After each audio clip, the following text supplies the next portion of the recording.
Like I'm trying to write about my children, but every day they change. So I can't I can't be like, all right, well, I'm gonna write this poem about you because now you saying dada, but tomorrow you counting to 10. So but naturally they're the reason I want to do this. And that's that big reason. And ever since I made them my why and realized they were my why, life has gotten so much better. I peek through the back, so we creepin'. Caps are blue, so you know that we begin. And I'm back for the night. Welcome, y'all, to another episode of 7 p.m. in Philly. I'm your host, Steve, and I got my dog Scooter here with me. We here today. And before we get started, I got to remind y'all, hit the like button. Remember to subscribe to your dog. We putting out premium content out here for y'all. Man, come on, man. I'm doing all this hard work for y'all. Y'all got to check this out, baby. You got to check us out. It costs nothing. It costs nothing. So hit that like button, hit the subscribe button, send it to all your peoples. Let them know that these brothers out here is putting out premium content. All right? Yes, sir. So this episode is a very, very special episode, one of its kind, different from the rest, maybe one of the best episodes we might have on here. I don't know. Let's see how it goes.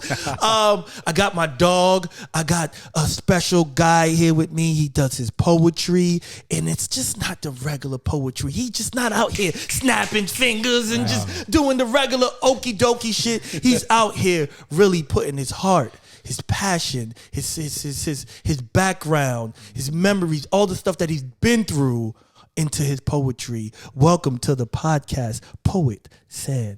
We gotta clap that up. Clap it up. Hey, let's go. Welcome. I clapped it up for myself. Yeah, you got to, man. What's You got going to. on, fellas? What's up, brother? Thank you for joining us, man. I appreciate it. Thank y'all for having me. Yes, sir. Absolutely, man. So before we get into the nitty gritty of things, tell the people a little about yourself. Where did you grow up? Where you from?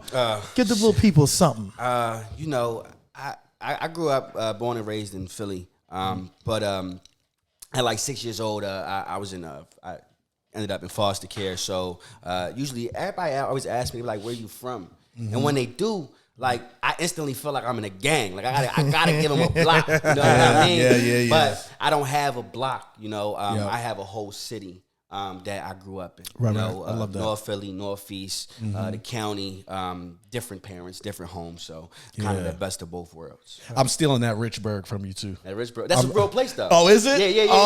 Nah, I'm still gonna use it though. He was like, Richburg, that's hard. I was like, yo, you can Google that shit. Yeah, Richburg. Yeah, I gotta take that one, man. That's where all the rich people at. Yeah, it is. So tell us what inspired you to start writing poetry or so. It's crazy because it kind of came out of nowhere. I was in 8th grade, and although I was in foster care, my parents were around. I kind of feel like because the system took us, it kind of gave them the out to keep partying, keep turning up. It was like, all right, cool. They somewhere safe. We good to see them sometimes, I guess. You know what I mean? And so at 8th grade, there was a writing assignment. My teacher was like, we're going to write a book as a class. We're going to combine all the classes. And I need y'all to write a story. And I was like, all right, can I write a poem or something like that? I had no idea what to write about. Right. All I knew was that a year prior to the assignment, my father passed away. Oh man, sorry to hear that, man. And so I was like, all right, how I'm gonna start this? Her name was Miss Leonard. Yeah. Shout out to Miss Leonard. Yeah. Shout out Miss Leonard. She was like, just kind of free write. Just say you don't know what to say. Yeah. So I was like, life is like a hot air balloon. You rise and you fall. It's trash. Horrible. But you mean now it's kind of hard. It's kind of hard though. I mean, it's relatable. You know what I'm saying? But go ahead. So I ended up writing, and during that assignment, my mom was murdered. Oh man. So instead of just writing one story, I ended up writing 8 because I had already found out this process of expressing myself, of expressing my pain, and I was like, all right, cool, I'm gonna write 8 poems for you, Miss Leonard. Like, give me an A, please, because it was 8th grade. I got graduated. Yeah. But I ended up writing, and that was kind of the start of it all. And I shared whatever I wrote at my mom's funeral. Like, I read it aloud. No cadence or nothing, just off the paper. So, yeah. How did you muster up that strength, man? I didn't. I was bawling the whole time. Yeah. I don't think they heard the poem. They ain't snapping nothing, but they saw the courage behind it. Yeah. And it to me, it was kind of like an ode to them because, like a big goodbye, and sharing how I felt about them was like, all right, cool, you gonna use this to travel to your next life. Yeah. So that's really how I got started. And then somebody was like, yo, you should look up these poets on YouTube called HBO Brave New Voices, and I did. Oh, wow. And I was on punishment, so I kind of started just repeating them. And then I found my cadence. Yeah. And I kept writing. So that was literally the start of it all. Got you. Did you realize at that time, like, what it was doing for you, like, in terms of releasing and in terms of, like, grieving? Yeah, and no. Yeah, because like 14 years old, right? 14 years old. I just had my it's called kinship care. So I lived with my aunt and uncle at the time. And then different family members tell me, like, Alex, keep writing. It's powerful. Like, you'll never know. You're going to be famous one day, that whole concept. Right. Like, let me get your autograph. And they just, I had them telling me, you could keep writing. And then eventually, they kept getting me fucking journals for Christmas. Right. Like, I'm like, yo, give me a fucking Xbox. Right. You know how many journals I got? I'm like, I'm about to start typing shit soon. Like, stop giving me books. Right. Facts. Yeah, man, that's funny. Let's talk about your creative process. What's the creative process for you look like? Wow. So before, the creative process was just kind of venting. And then when I had finally did my first like actual performance, I was like, all right, well, I got to get this creative process down because I got to come up with shit. Right. So you have you know how you feel the first day of school? Yes. Like, the night before the first day of school. Right. I used to write so much, and like I was like, all right, cool, I'm gonna come up with bars, I'm gonna rap, and during that night before, I would just write these poems and I would rap, and I'm gonna go ahead and spit this at some point. Somebody gonna ask to battle me. Right. Like, that's how it was. Right. Speaking, not to cut you off, speaking to the mic a little bit more. So there we go. Somebody was like, closer to you if it's more comfortable too. Yeah. I got you. Yeah. There we go. Bam. All right. So somebody was like, find your cadence, find your method of how you're gonna do this. So I used to write candles. It's like candles, and put like music in the background, and then write until I had kids. Okay. Later on down the line. Now there is no process.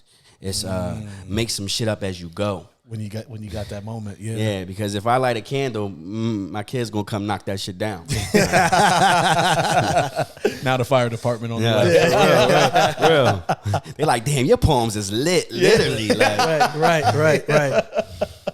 Yeah. Damn, yeah, man. That's cool. So, as a poet, like, when you're writing or coming up with your stuff, like, do you like, you know what, this is corny, this is whack? Like, how do you like pick and choose? Like, all right, the people are gonna fuck with this. Yeah. It's crazy because I feel like that about everything. Everything I touch, I always feel like, don't nobody want to listen to this. This is trash. Right. And I was like, how do I know if it's complete? How do I know if it's finished? And they would say, like, some of the best writers, they always put their pen down and then they come back and revisit it. So how do I know shit is fire?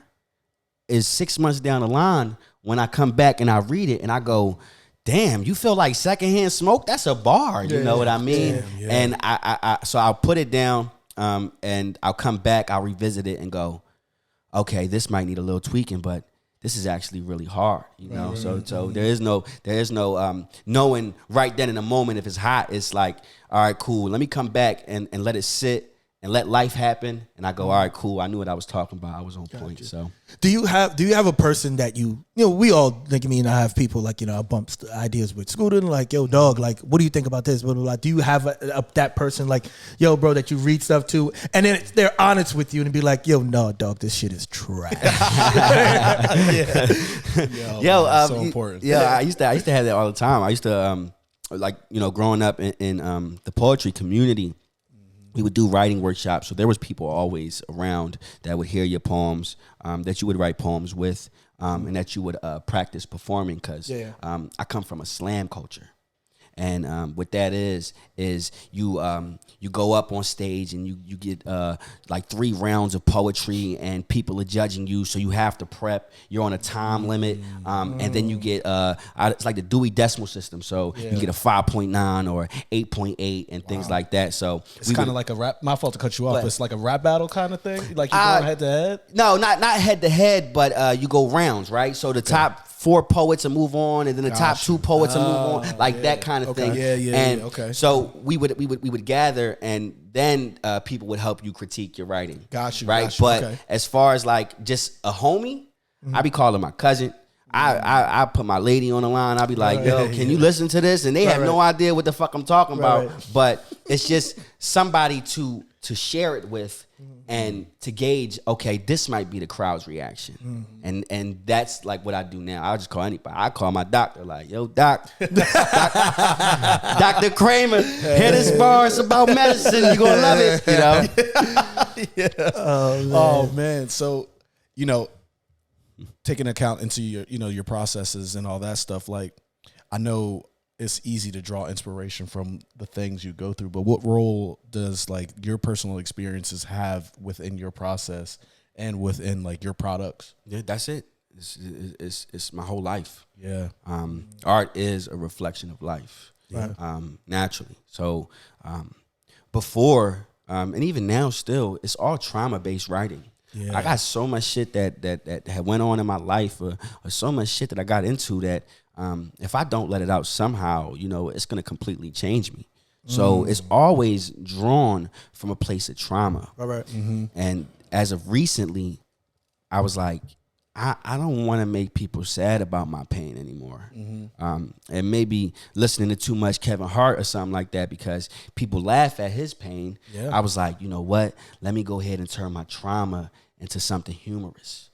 Because I can still get the same message across, but keep it lighthearted. Yeah. Correct. Where people can actually find joy in their pain. And that's the avenue I'm going to now. Yeah.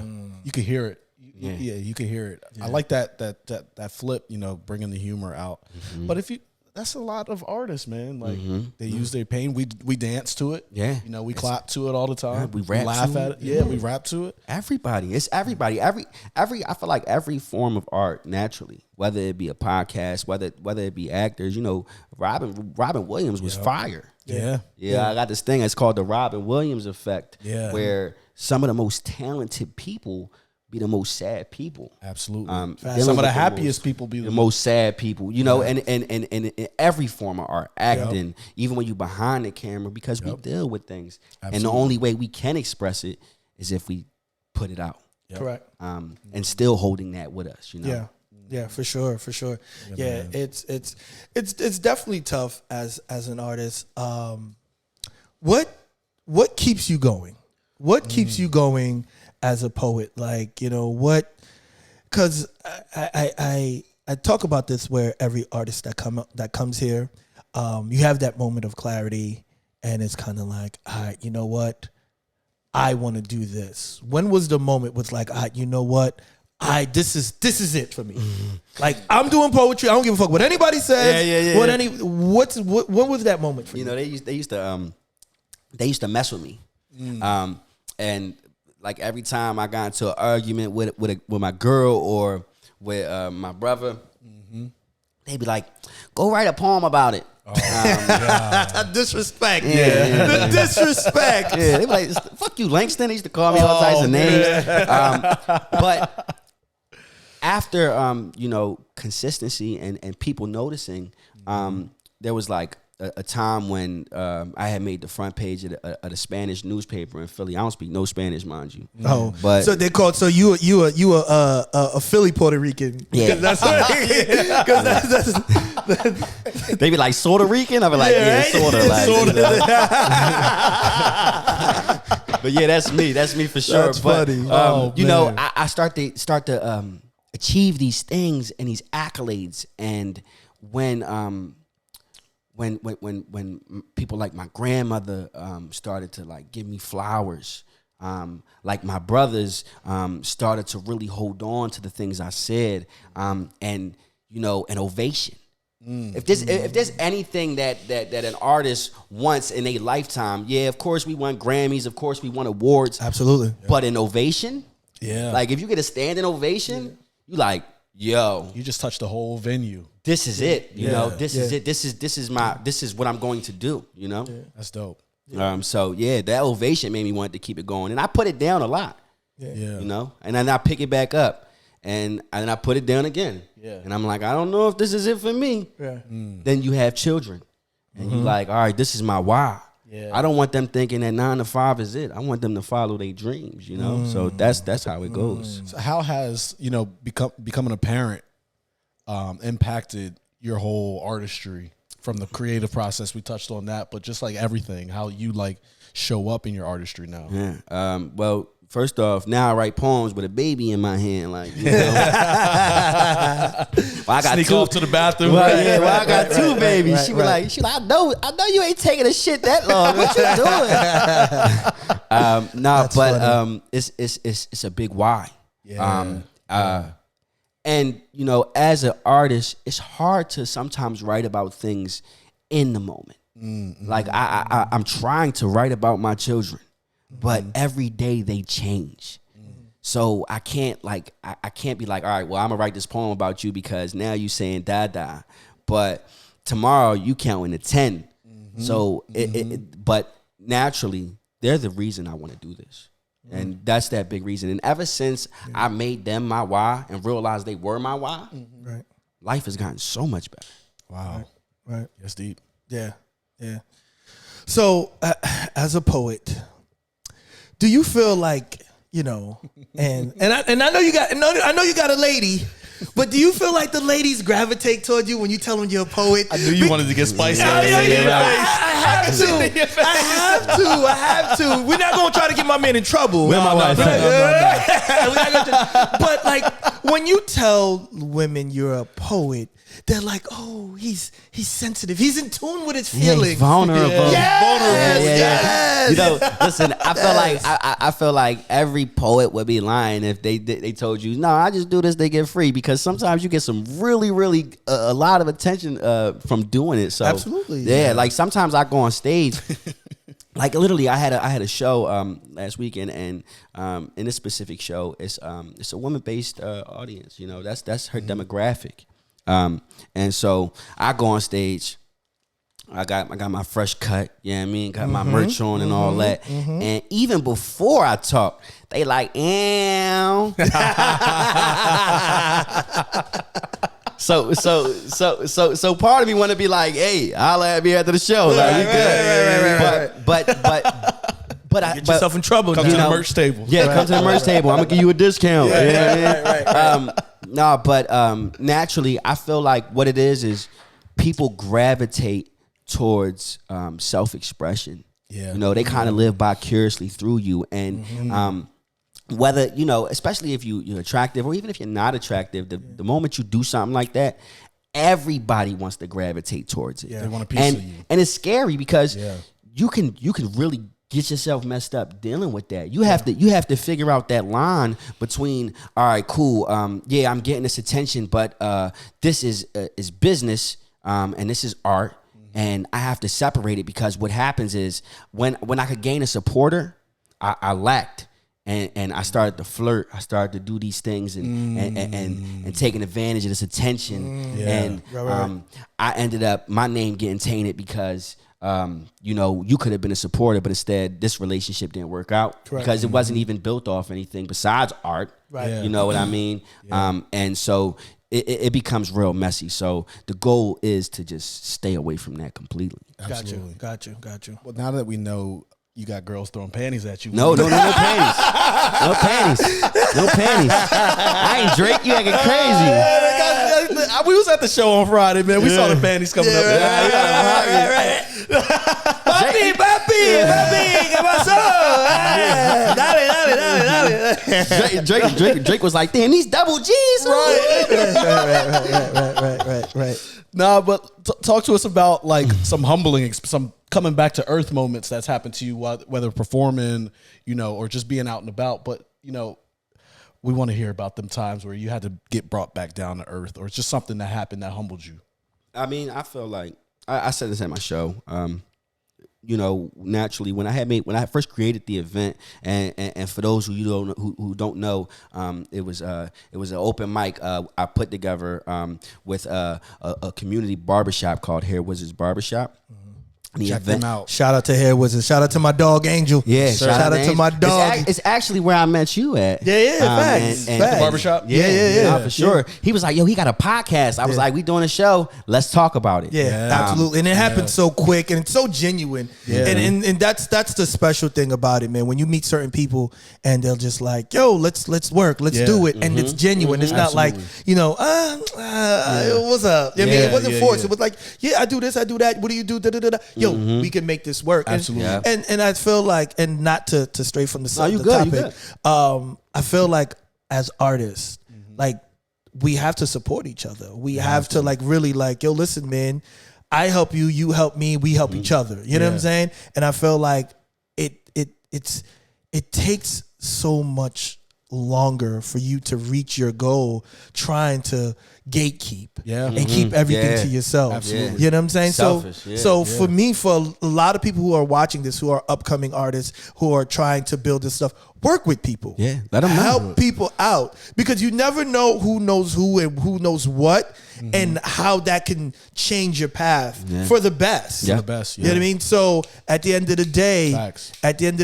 help each other out. It's more of a benefit than a loss. Yeah. So something that stuck with me last time I was in LA, I heard somebody say, people at the bottom compete.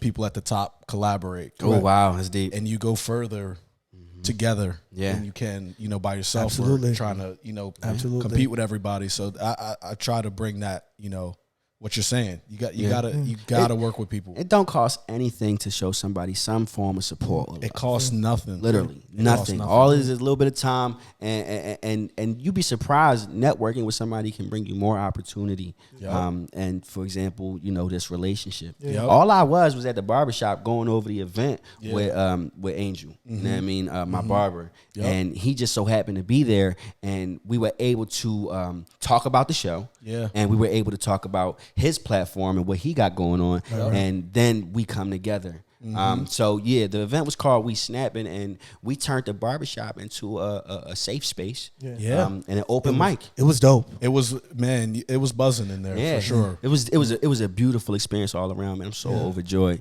And this is something I plan on continuing. So to create spaces for people to express themselves. Absolutely. That's lit. Absolutely. Talk about the We Snapping. Like, how did that come about? Just the name and the brand. I was, I be stealing ideas. But that's what everybody does. Everyone steals a little something, and then they create it and make it their own. That's the way of the world. So it's technically not stealing. It's really recycling. Recycling. That's what it is. You're recycling ideas. I've always been bad at like names, like coming up with different gimmicks, because I just thought like, hey, if I speak, they gonna come. And when you start to get around people who wear different hats, they start to give you ideas. So I was in the chair and I'm looking at these brand new ass windows this barbershop got, and I'm like, yo, that is a dope view. We should do a show here. And, instantly my barber goes, I always wanted to create this idea on a shirt called We Snapping, because you snap literally in life, and you snap with your poetry, and you snap after the poem. Wow. And me and him got together, was like, yo, I think that's it. Yeah, I You know love what I it. mean? I love it, bro. Yeah, so I love that. and it came to be. So now moving forward, it becomes a brand after a conversation, Yep. and that is something we're going to continue to push. We're going to snap out in life. Absolutely. Sure. Yeah, for sure. That's Man, there's a lot you could do with that, bro. Like, Yeah. that's lit. I love it. Yeah, I you know, love that. we have this expression in poetry, in spoken word communities, and specifically more so in slam. Growing up in it, it's like, yo, get free, and these poets they black out. You know, they get to a point where they not even there, like physically, because they so into whatever they feeling that they just lose it, and they snapping. Yeah. You know? Yep. And so that being able to be something that's so worldly, and putting it towards a brand, everybody can relate to it. So you know, that's what we doing, and I'm excited, man. That's man. dope. That's Y'all on to dope. something, man. Yeah. So I ask every artist and damn near everybody that comes here this question. How do you deal with, as being a poet, as being an artist and putting your stuff out there, how do you deal with the lack of support when you know, like, you got homies that, like, you know, they see your shit and they see you that, like, I mean, how do you deal with that? Like, damn, like, you couldn't even give me a like. Yeah. You couldn't even follow. That's crazy. You couldn't even give me that. Like, how does, because everyone has their own way of dealing with it. Yeah. And it's always intriguing for me because I have to do my own platform and I have my certain homies that don't like, not even like yo, I'm proud of you, dog. Yeah, Keep doing. yeah. And then and it could be the most minuscule, smallest things that is kind of like, damn, that could change your day. It's kind of like, yo, dog, like, yo, I'm proud of you, man. I see what you're doing out here. Cool. And that could be the only support as it is. Yeah. That goes a long way. How do you deal with that? That is real. It's crazy because I listen. I talk to my friends who rap and do things like that, and I've experienced it firsthand. All right. When I first meet, and this is the whole fan effect, right? When you perform on stage and a girl like you or a man like you or whatever, right? Right. You perform on stage and somebody like, I need to hear this all the time because you cute and I want to get your number and I want to talk to you. And so when you go on that first date, we playing your music in the car nonstop. We listening to your poetry nonstop. Right. Facts. You get after that honeymoon phase where people get comfortable with who you are. Yeah. And they go, I can't come to your show because Drake coming to Philly. Yeah, Right. You heard this new song? I'm like, wait, damn, you heard my new song? Right. You know, and you got to take it with a grain of salt because where those people lack, other people make up. Right. And you build new relationships. Right. And I was scared. I was terrified. I thought nobody was going to come to my show. Yeah. Because people bullshit.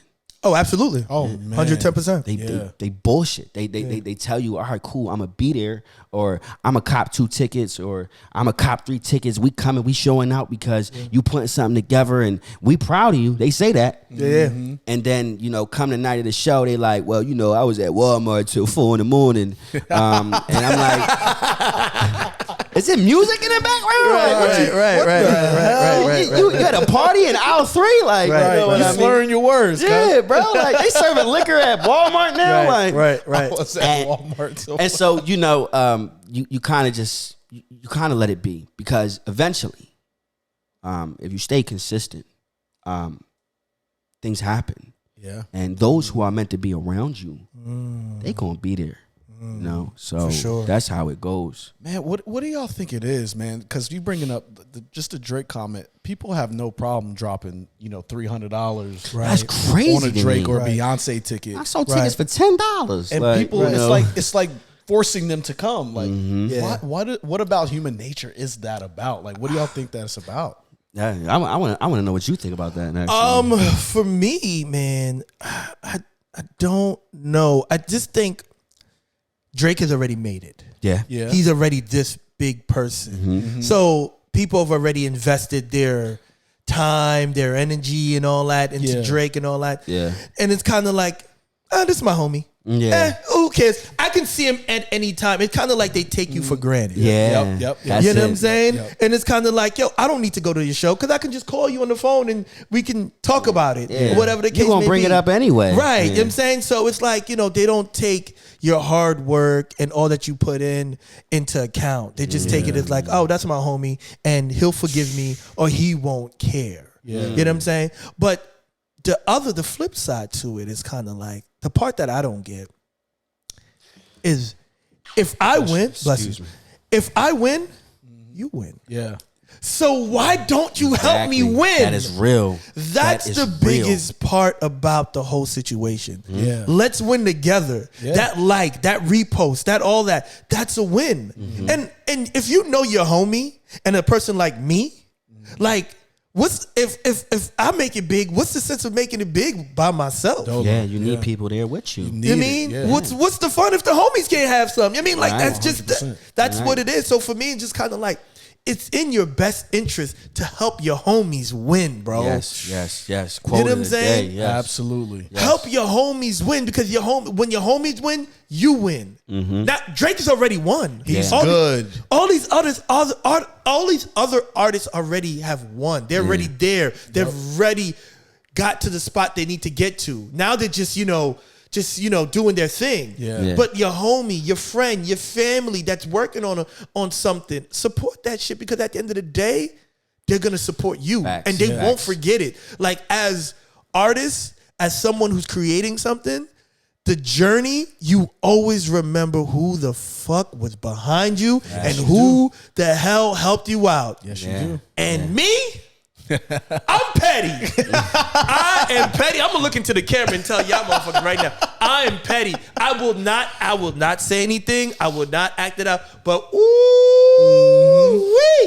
you ain't gonna forget that. I ain't gonna forget. Cause when the time comes and you hit me up, yo, Steve, can I get a ticket? Can I get that? Yeah. I'm gonna look at my phone the same way you looked at my post and ignored it. The same way I'm gonna leave your ass right on red, bro. No, facts. I'm petty, but that's just what it is, bro. Yeah. If you can't help me while I'm ascending, while I'm going up, then don't help me while I'm already there. Yeah. You know what I'm saying? So that ship has sailed. If nobody's a part of your grind, they should never enjoy the fruits of your labor. Absolutely. You know what I mean? So it's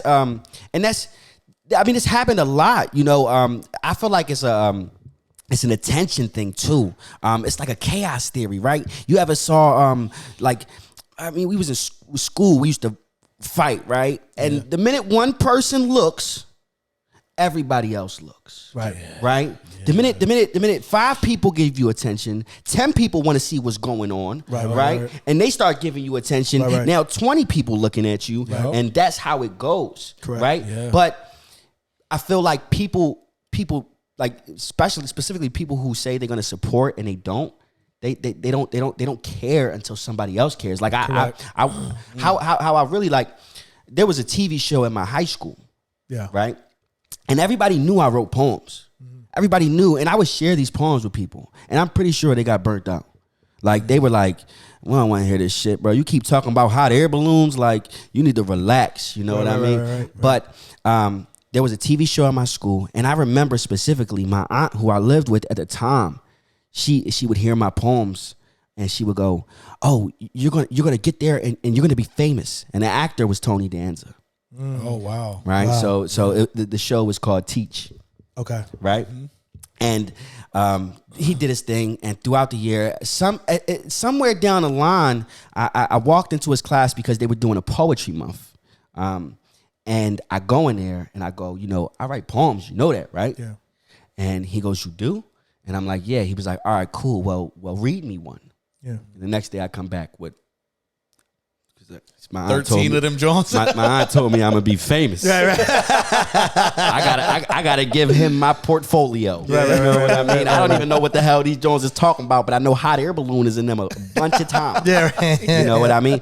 And he heard it, and he was like, "All right, cool. We're going to there's a talent show coming up, and at the time with the Northeast High School. Okay. And we're gonna get you to spit at the talent show.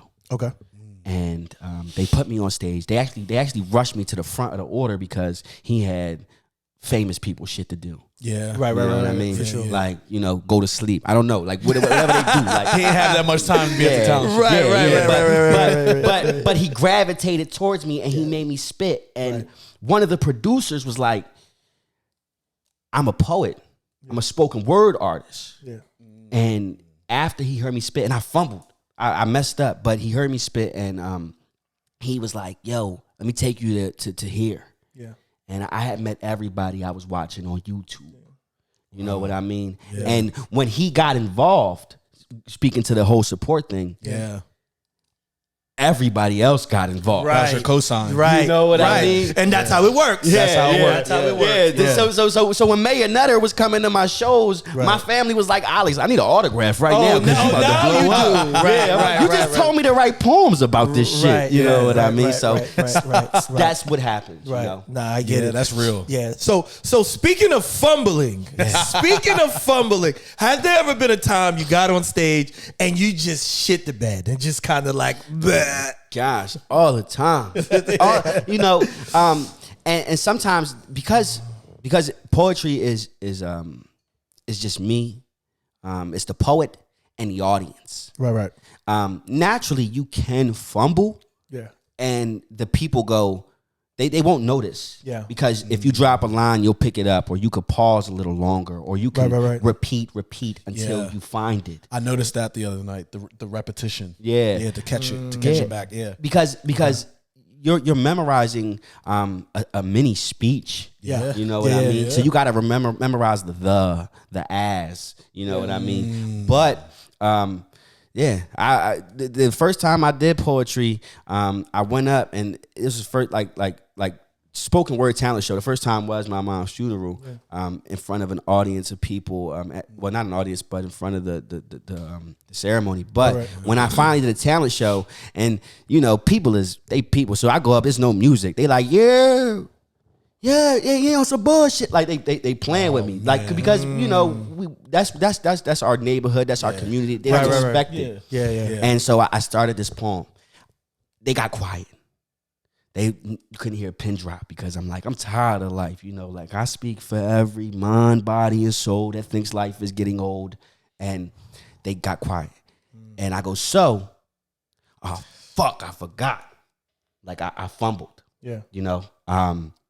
And throughout that fumble, I was like it was like a crazy long pause, but I ended up finishing. Good. And when I did finish, this audience who's probably never heard poetry in their life, because I'm probably the first person that showed them my form of poetry, they gave me an ovation. Because they realized the vulnerability in it. Correct. But I always fumble. I fumble all the time. Like I'll be on stage in front of 400 people. I'll be on stage in front of 5 people, and I will fumble. Yeah. But that's the beauty of poetry specifically, is they come to listen. Yeah. It's not a song. Right. You know what I mean?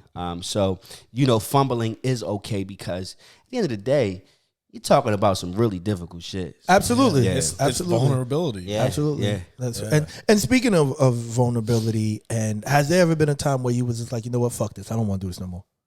Like it's not working for me? Because I feel like as an artist, we all have that moment. I know I've had that moment recently where I was just kind of like, man, I don't know if this shit's gonna work. You start doubting yourself, you start getting in your own head and all that. And for me, it's the people that I have around me that normally be like, yo, Steve, you fucking bugging. Stop. Yeah. Cut it out. You're doing something great. And we also live in that microwave day and age where it's kind of like instant gratification. Yeah. And that's it. And we're at some point we're all guilty of it. Because it's kind of like, if we don't get that, it's kind of like, fuck, damn, what am I doing? Mm-hmm. But when we really take a step back and look at certain things, a lot of people don't make it just off the instant gratification. Right. They don't receive that. Yeah. So for me, it's just kind of like step back, look at it. Things like this take time. Yep. And it's the time you put in that brings the beauty, that brings the best out of every great project. Is the time. Yeah. So has there been a time where it was like, you know what? I don't want to do this shit no more. All the time. Specifically,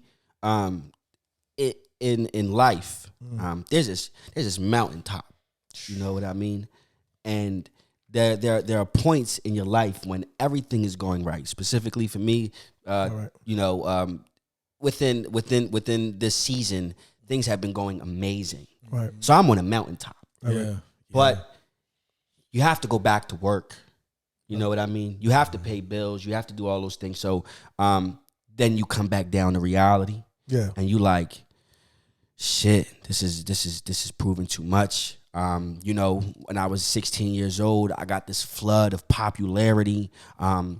Newspapers covering me, things of that nature. I'm going to California. I'm watching all this happen in my life, and I'm like, you know, I'm there. Right. And then I turned 18 years old, and I got to figure out how I'm gonna get a degree and things like that while still doing my art. And I don't want to do it no more because I'm stressed. And then you turn 21 and you meet different people and they show you the party inside of life, and you're popular, so you party, and then you realize you're broke because you party too much. Right. Facts. And then you're like, well, shit, it ain't worth writing the poems because I can't even afford the pen. Yeah. You know, and then there's an open mic and you go, and then 4 other people want you to perform at their event. So you keep constantly going up and down, up and down. Right. But no matter what, if you are consistent in just expressing yourself, then there are going to be times when you feel like this shit is too much. Yeah. But staying diligent and staying persistent, you'll constantly end up at a place of mountaintop. Gotcha. You know what I mean? So yeah, I respect that. He gonna slide that hot air balloon in there, ain't he? hop on a hot air balloon and just rise and fall. You know, rise and fall. He gonna slide that in there. Yeah. So I gotta ask a question, because I think a lot of people who don't know nothing about poetry, and I'm not very big on poetry. I don't really know much about poetry. What's the snapping? Yeah. What does that consist of? What is the meaning of the snapping? It's a stereotype. You watch these Hollywood productions, right? Let's say if you go to a poetry slam, whether you know, there was this Jump Street. You saw Jump Street? 21 Jump Street. Oh yeah, 21 Jump Street. Yeah, for sure. Remember when Jonah Hill did the poetry? Yes. Right? It's a stereotype that anytime you go to an evening of jazz and poetry, to snap at the end of the poem. But in all reality, the snap is it's a snap, right? It's a damn. Okay. You know what I mean? It's an acknowledgement. It's an acknowledgement to the thing you said, that hit me. Yeah. Right? Yeah. And the stigma is you have to snap at these events. Yeah. No, clap. If you felt that shit, yell. Because it's pertaining towards you. You know? Okay. Yeah, so the we snap, and it takes the stigma behind a casual jazz poetry night of, you know, romance and sexiness, and you get but when you hit somebody's heart, that's the snap. You know what I mean? That's the yell. That makes sense. You know what I mean? So that makes sense. Yeah. If you couldn't be doing your art and poetry and music, what would you be doing?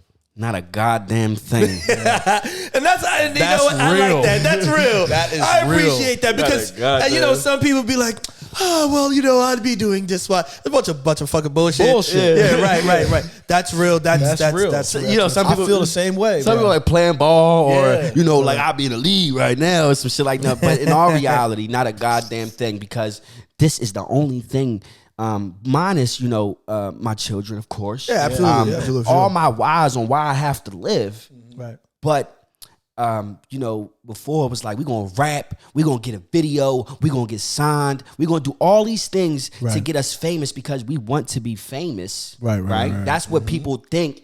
Yeah. But in all reality, if I didn't have this form of expression, I don't know. I probably drink my life away. Yeah, I'm much more like my parents than I like to believe. You know what I mean? Ain't that a wild realization? Yeah, I'll be you'll catch me on one of them blocks with needle hanging on my arm, because I'm so much more subjective to that, because that is my reality. When shit gets tough, I want to. So without forget this, about it. Without this, I ain't doing shit. Yeah, man. Without feel this, that. I ain't here. You know what I mean? Yeah. So, and if I'm not here, what am I doing today? Right. Not a goddamn thing. Right. Facts. You know what I mean? Facts. That's real, man. Yeah. That's real. I appreciate that. I appreciate your vulnerability, man, for real. Like it's very encouraging. I appreciate this tequila. Straight up. I'm over here like, yeah, I'm about to go ahead and I'm gonna speak. I'm gonna preach. Yeah, Shit, man, you I'm might a- be about that time. I'm about to save a life. You know what I mean? I'm gonna save a life. Right. So, last question I got for you. I feel like a lot of people, they're familiar with all different type of, artists and music and stuff like that. But poetry is one of a kind. Do you feel like, because back in the day I grew up, the only way I was introduced to poetry was deaf poetry. I seen that and see, that introduced me to poetry. But other than that, like, if you're not in that realm or That in world, that world, you don't know. Yeah. Do you feel like poetry is slept on? Oh, of course. I mean, being in a scene, you be like, nah, poetry ain't slept on. Right. But if I was talking to somebody the other day and it was like, it's not a lot of open mics out here. Right. I was like, nah, you ain't looking for them, boss. Correct. You know what I mean? Yeah. Because it is out there. However, there are different avenues with poetry that leads to as a writer, as a poet, as a performer, you could then become a teacher. Yeah. You know what I mean? You could teach writing workshops. And because how the opportunity window goes up and down and you're constantly going through it, you say, all right, well, I just spit this 3-minute poem. It's a monologue. All right, cool. Well, now I want to be an actor. Right. Yeah. All right, well, I got bars, so maybe let me be a rapper. Right. But people want to hear it. They just don't know it's there. Right. And if you can find a way to make this a full-time thing, you can go to colleges and find different orgs and charge $2,500, $3,500 for 15 minutes of your time. Correct. Yeah. You know what I mean? If we're talking about time that we put into this, even $200 for 6 minutes. Right. Yeah. I work an hour for $19. Right. Yeah. You know what I mean? Right. So hell yeah, poetry slept on. Yeah. But the goal, and there are different platforms that are getting really, really popular. You have Voices in Power, and other open mics that people are gravitating towards, and people are picking up on it, especially with this social media wave of TikTok, Reels, and things of that nature. YouTube. Yeah, YouTube. So once it comes into like, the front lines, people will realize that's it. That's the new thing now. Because there is no AI for being vulnerable. You know what I mean? There's no other anything else that can top touching somebody's heart besides like music, art, and motion pictures. So for sure, definitely poetry slept on, but it's about to be a whole different wave of poets in our city, in different cities, that are going to like really, really push this movement forward. Absolutely. I love it, man. Same. I love it. Yeah, for sure. Yo, it's crazy talking in front of a mic. Yeah. I don't realize how this shit sound, and I look at you, and that shit be like, and then I come back. You know what I mean? Right, so I right, gotta make sure. I used to always think like, why do these podcasters talk about like they like you'll be in a room and they be like, you got to talk to the mic. Yeah, you got to talk into the mic. Yeah. So no, for sure. I got a loud voice. I'm used to like standing in front of a mic. Yeah. And projecting. Yeah. So I'm never used to hugging this bitch. You know? Right. Yeah, it's something that you got to get used to. For sure. In the beginning, like I used to come down here and just have regular conversation with myself, or just come down here with my shorty and just be like, we just talking and having general conversation. sure. That you get used to it. So yeah, man. But you got anything else, Scooch? You got anything? Hey man, I just gotta say thank you, bro. Nah, For probably. real. I mean that. For real. Problem. Yeah, man. For It's been a pleasure just getting to know you and talk about, this real shit. No. Facts. Vulnerability facts. for us is Yeah. vital. is vital. And to see you do it and to be able to see you in your element. Yeah, no, y'all got to witness that, so it's actually pretty dope. Yeah. I wasn't snapping, but I was like, ooh. Yeah, for sure. Right. Because I don't know poetry etiquette, so I was just kind of like, do I snap? Do I clap? Do I say something? Yeah. Because I see people talking, I was like rude. Right. Yeah. I'm like, a nigga be quiet. We was over there. We definitely was the Yeah, right. Yeah, Damn. No, but clap for sure, because it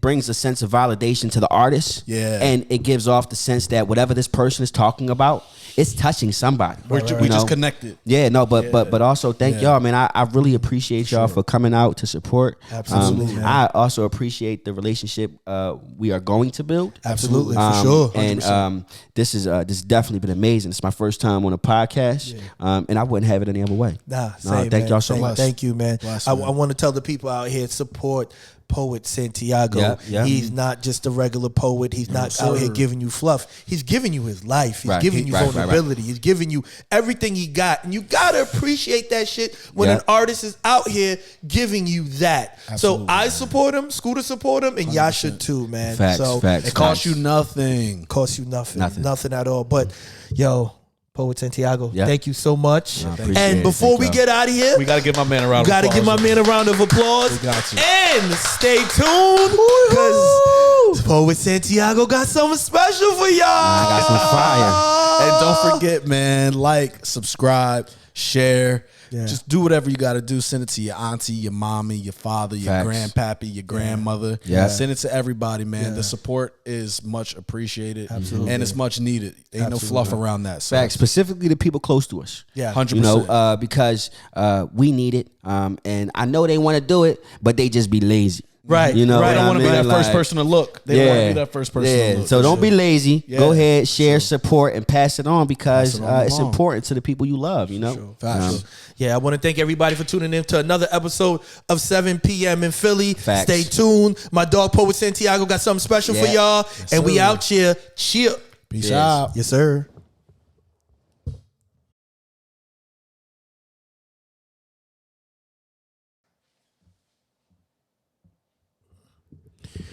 Ladies and gentlemen, I want you to welcome again Poet Santiago.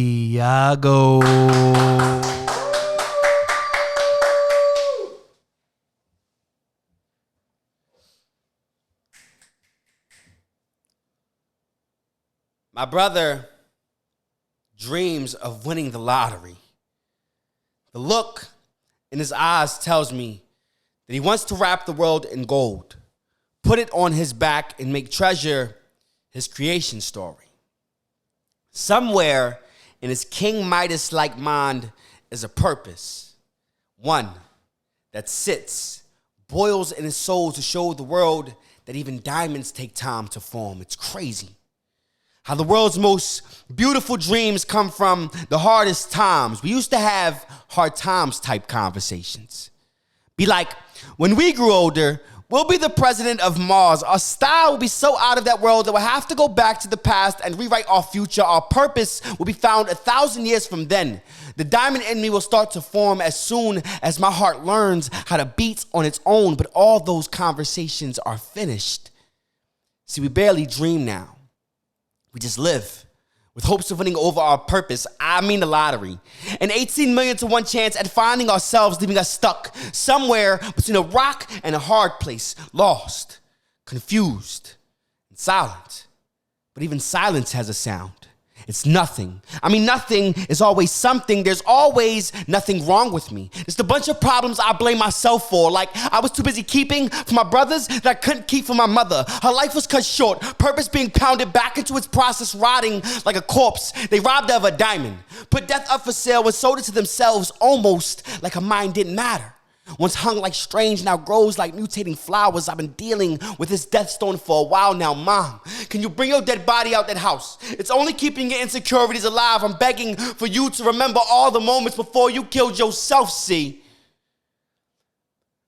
I'd be the moment before the diamond, afraid of the process it takes to shine. Almost like I'm being used to satisfy egos. Like my purpose is committing suicide from next, leaving my soul wrapped in chains. While I'm wrapped in chains, shackled to insecurities, trying to figure out why I haven't found my purpose clearly, I can't see myself in your reflection. I'd appreciate it if you invest more in me than in my potential. Don't go gambling with your purpose. You just might lose your diamonds, then you'll live.